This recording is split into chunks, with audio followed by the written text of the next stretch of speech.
Lucky lucky 8500 2112 lucky 21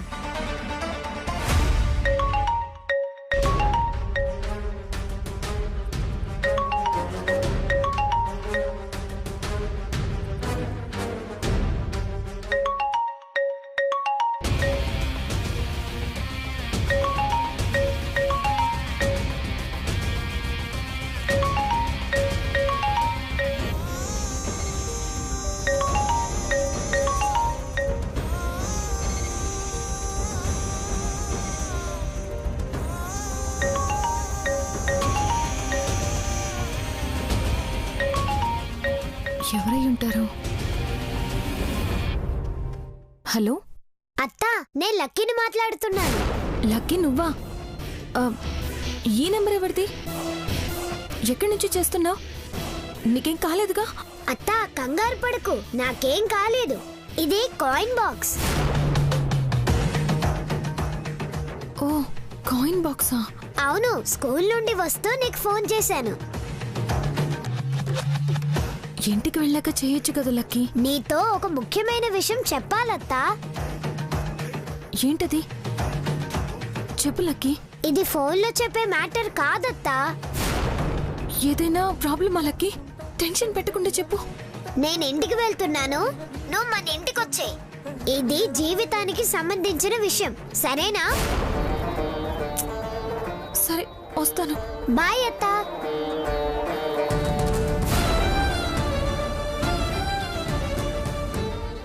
చెప్తా lucky lucky lucky విద్యకి ఏం చెప్పుంటుంది? ఇప్పుడు విద్య నేను ఎలా ఫేస్ చేయాలి? లక్కీ లక్కీ ఆగు లక్కీ. లక్కీ ఎందుకంత కంగారుగా ఫోన్ చేసి రమ్మంటుంది?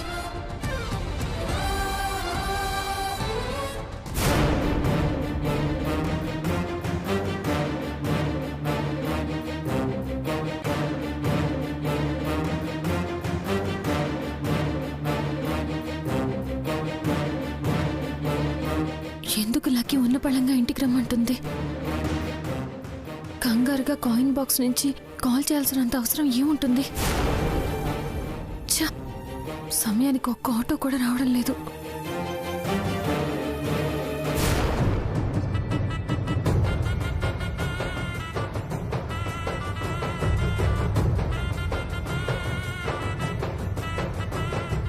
ఏమండి ఏమండి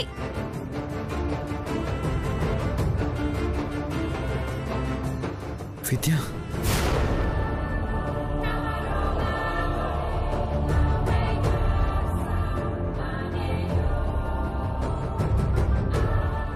విద్య ఏంటి ఇక్కడున్నావు? లక్కీ ఫోన్ చేసిందండి.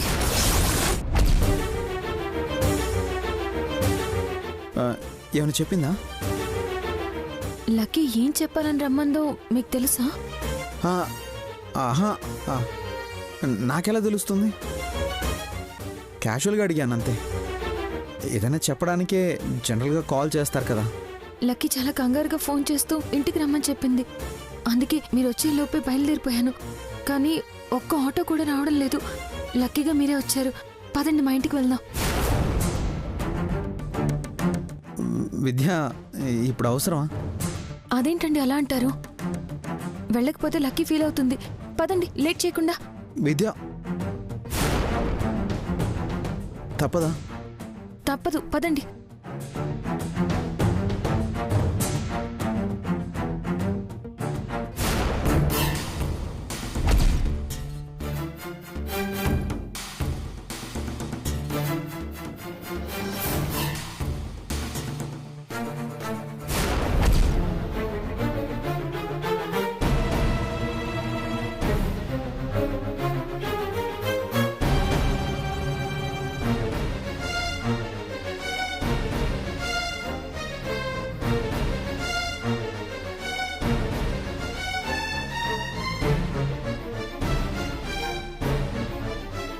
చెప్పండి అన్న, ఏదో ముఖ్యమైన విషయం మాట్లాడాలన్నారు.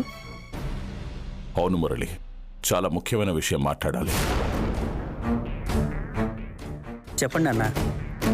ఇప్పుడు మన ఇంట్లో ఉన్న పరిస్థితులను బట్టి విద్యానిధిల పెళ్లిళ్ళు జరిగిన తర్వాత మనుషుల్లో వచ్చిన మార్పుల్ని దృష్టిలో పెట్టుకొని నేను ఒక నిర్ణయం తీసుకున్నాను.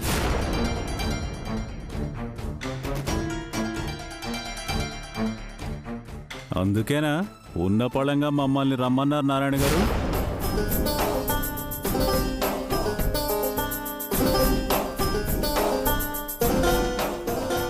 నమస్కారం. నమస్తే అంకుల్. నమస్తే, కూర్చోండి. పానకంలో పుడకల్లా వీళ్ళొచ్చారంటే మావయ్య గారే పిలిచారంట, విన్నావు కదా. బాగున్నారా వీరేశం గారు? ఆర్థికంగా బాగానే ఉన్నా మానసికంగా ఇంకా కోలుకోలేదు. కోలుకోవడానికే ప్రయత్నిస్తున్నాం.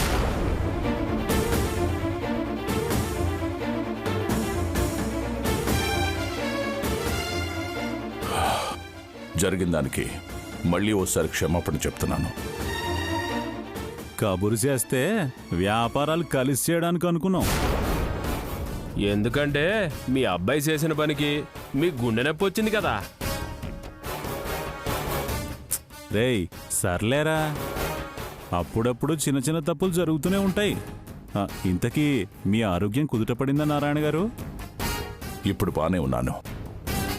మరోసారి గుండె పట్టుకోకుండా ఉండాలని బాధ్యతలు మురళీకి ఇవ్వకుండా వేరే వాళ్ళకిద్దామని నిర్ణయం తీసుకున్నాను. ఎవరికి మావయ్య గారు?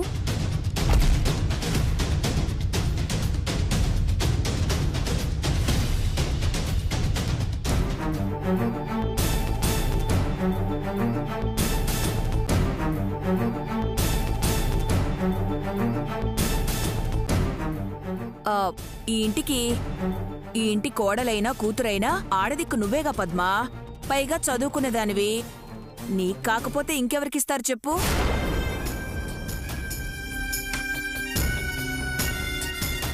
కోడలికిస్తే కొడుకుని తక్కువ చేసిన వాళ్ళు అవుతారేమో అంకుల్.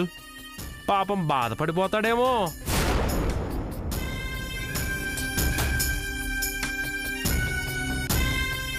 పద్మ మురళిలు భార్యాభర్తలు, ఎవరి దగ్గర బాధ్యతలుంటాయేంట్రా?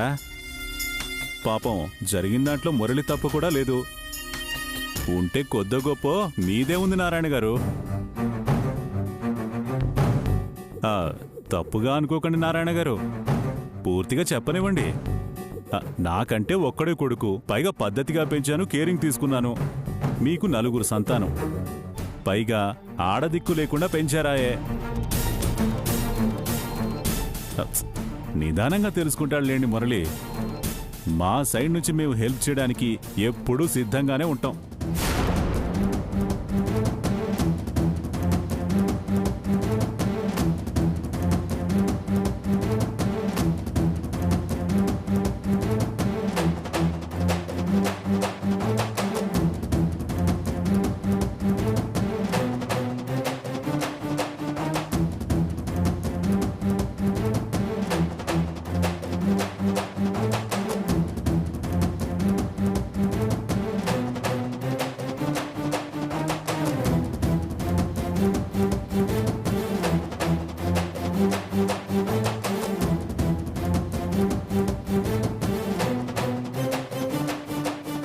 ఈ బాధ్యతల్ని బరువనుకోకుండా తీసుకోమ్మా.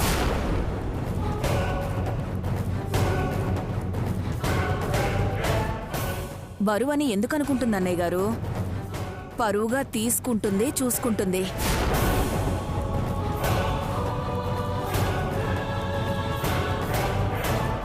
తీసుకోపద్దు. అలాగే అమ్మా.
ఏంటి విద్య నువ్వు చేసిన పని?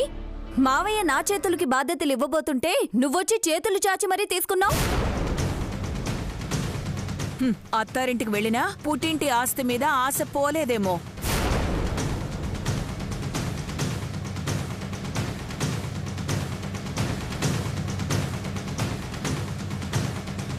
నా కూతురు ఆస్తి కోసం ఆశపడేది అయితే నేను ఆస్తి ఇస్తానన్నప్పుడే నిధిలాగా వెంటనే తీసుకునేది.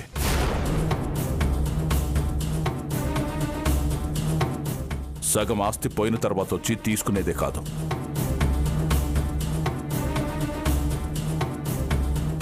అదేంటన్నయ్య, పద్దుకిస్తానన్నారు కదా? నేను ఇస్తానని లేదమ్మా, మీరు ఊహించుకున్నారు.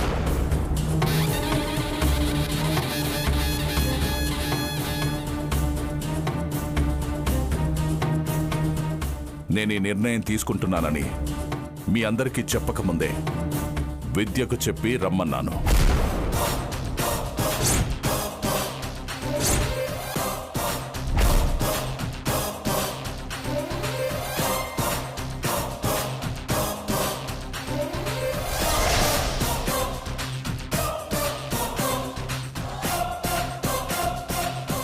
క్షమించండి నాన్న, కొంచెం ఆలస్యమైంది. లేదులే అమ్మా, కరెక్ట్ టైంకే వచ్చావు. ఇక నుంచి ఈ ఇంటి బాధ్యతలన్నీ విద్యని చూసుకుంటుంది. 1 రూపాయి ఇవ్వాలన్నా 1 రూపాయి ఖర్చు పెట్టాలన్నా విద్య నిర్ణయం ప్రకారమే జరుగుతుంది.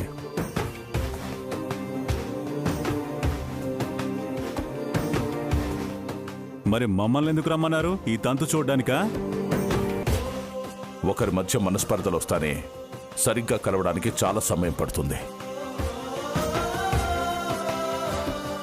అలాంటిది పెళ్లిలో అంత గొడవ జరిగినా సరే 2 రోజుల్లోనే అంతా మర్చిపోయి కలిసి వ్యాపారం చేద్దామని ఫోన్లు చేస్తూనే ఉన్నారు. కానీ నాకది ఇష్టం లేదు. పైగా నా కూతురికి బాధ్యతలు అప్పగిస్తున్నానని చెప్పడానికే మిమ్మల్ని రమ్మన్నాను.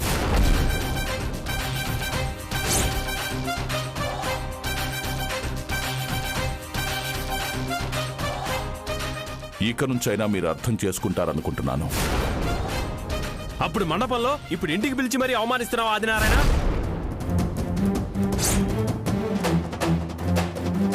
రై, పెద్దవాళ్ళకి రెస్పెక్ట్ ఇవ్వడం నేర్చుకో. నాకు తెక్కరేగితే ఇంతకన్నా దారుణంగా మాట్లాడతా.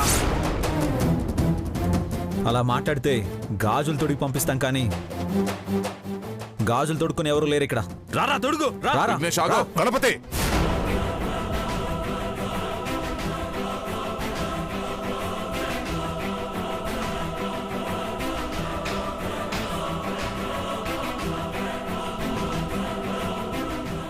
నేను పద్ధతిగా చెప్పాను, అర్థం చేసుకోండి. మగాడు నీ కొడుకు వల్లే కాలేదు, ఈ ఆడపిల్ల వల్ల అవుతుందా? ఆడవాళ్ళు మగవాళ్ళకి ఎందులోనూ తక్కువ కాదు. అదే విషయం మరోసారి నా భార్య ప్రూవ్ చేసింది.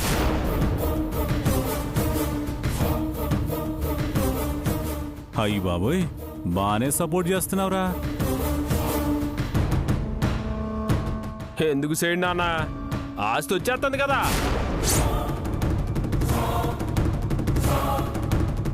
ఇప్పుడు చెప్తున్నా ఏనండి, మీకు ప్రతి విషయంలో ప్రతి వ్యాపారంలో నేను ఎదురొస్తాను, మీ అందరినీ ఓడిస్తాను.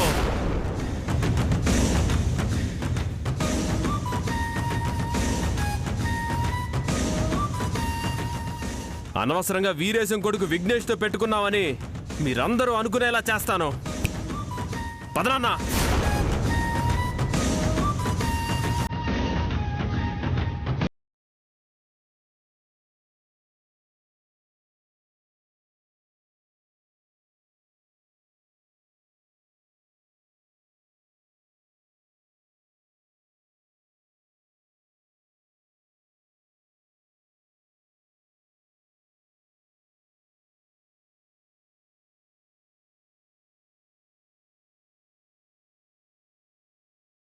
ఆస్తిని విద్యా నిధుల పేరు మీద రాస్తేనే నా కోడల్లో చాలా మార్పు వచ్చింది.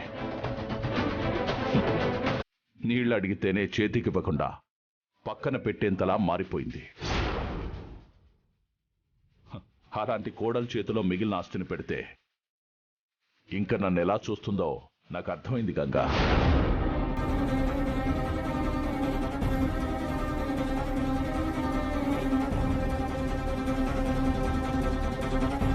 అంటే ఇప్పుడు ప్రతి రూపాయికి విద్య ముందు చేతులు చాచాలా మావయ్య గారు? అవసరం లేదమ్మా. నెలకి సరిపడా ఖర్చుకి విద్య డబ్బులిస్తుంది, వ్యాపారాల్ని గణపతి సాయంతో చక్కబెడుతుంది. చూడదునా, నాన్న నీకు బాధ్యతలు ఇవ్వలేదని తప్పుగా అనుకోకు. నా మీద ప్రేమతో ఇలా చేశారే కానీ నీ మీద ప్రేమ లేక కాదు.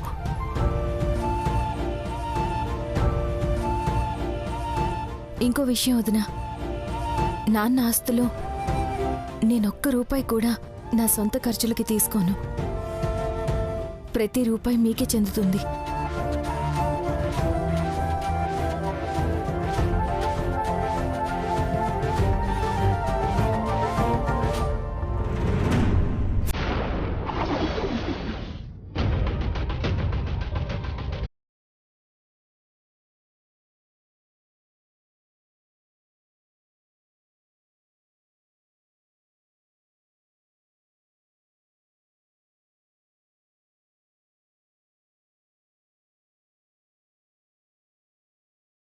అసలే మామయ్య గారి ఆరోగ్యం బాగాలేదు. ఇలాంటి సమయంలో నేను మాస్టర్ని కాదన్న నిజం లక్కీ అందరికీ చెప్తే ఏం జరుగుతుందోనని భయపడ్డాను. దేవుడి దయ వల్ల లక్కీ ఇంకా నిజం ఎవరికీ చెప్పలేదు. అంత కోపంగా ఇంటికొచ్చిన లక్కీ ఎందుకు ఇంట్లో వాళ్ళకి నిజం చెప్పలేదు? అసలు ఏమై ఉంటుంది?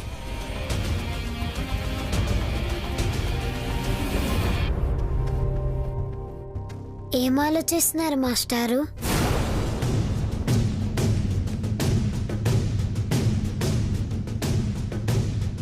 మీరు మాస్టారు కాదనే విషయం నేను మా ఇంట్లో వాళ్ళకి ఎందుకు చెప్పలేదనా? ఎవరికైనా అమ్మా నాన్నలంటే ఎక్కువ ఇష్టం, ప్రేమ ఉంటుంది. కానీ నాకు మాత్రం వాళ్ళకంటే మా విద్యత్ అంటేనే ఎక్కువ ఇష్టం, ప్రేమ. అందరమ్మాయిలు రాకుమారుడు లాంటివాడు, కోటీశ్వరుడు భర్తగా రావాలని కలలు కంటూ ఉంటారంట. కానీ మా అత్త మాత్రం తన పేరులో ఉన్న విద్యని తన జీవితంలోకి తెచ్చే మాస్టారే తన భర్తగా రావాలని కోరుకుంది. మీతో పరిచయమైన దగ్గర నుండి మీరు తన భర్తగా రావాలని ఎన్ని కలలు కనిందో నాకు మాత్రమే తెలుసు. మీతో పెళ్లి ఖాయమైనప్పుడు పట్టరాని సంతోషాన్ని, పెళ్లి క్యాన్సిల్ అయినప్పుడు గుండె పగిలే అంత బాధని నాతోనే పంచుకుంది. మా అత్తకి మీరే ప్రపంచం. మీ ప్రపంచంలో బతకడమే తనకిష్టం.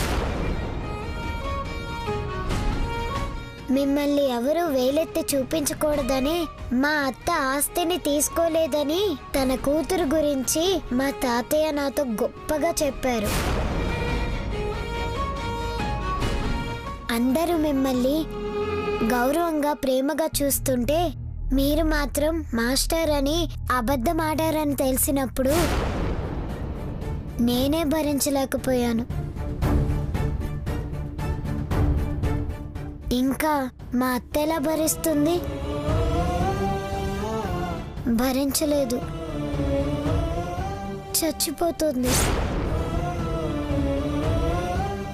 అందుకే నేను నిజం చెప్పలేదు.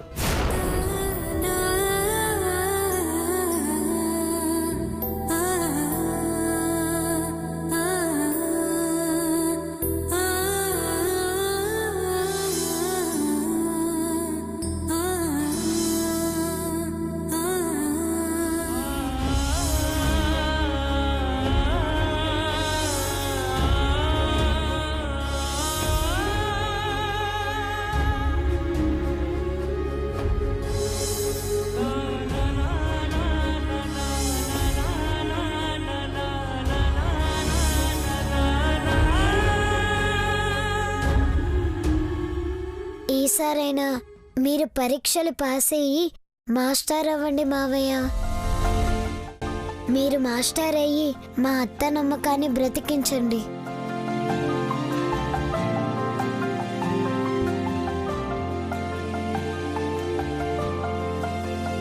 అవుతాను లక్కీ, తప్పకుండా అవుతాను. నేను విద్యని మోసం చేయాలని ఎప్పుడూ అనుకోలేదు.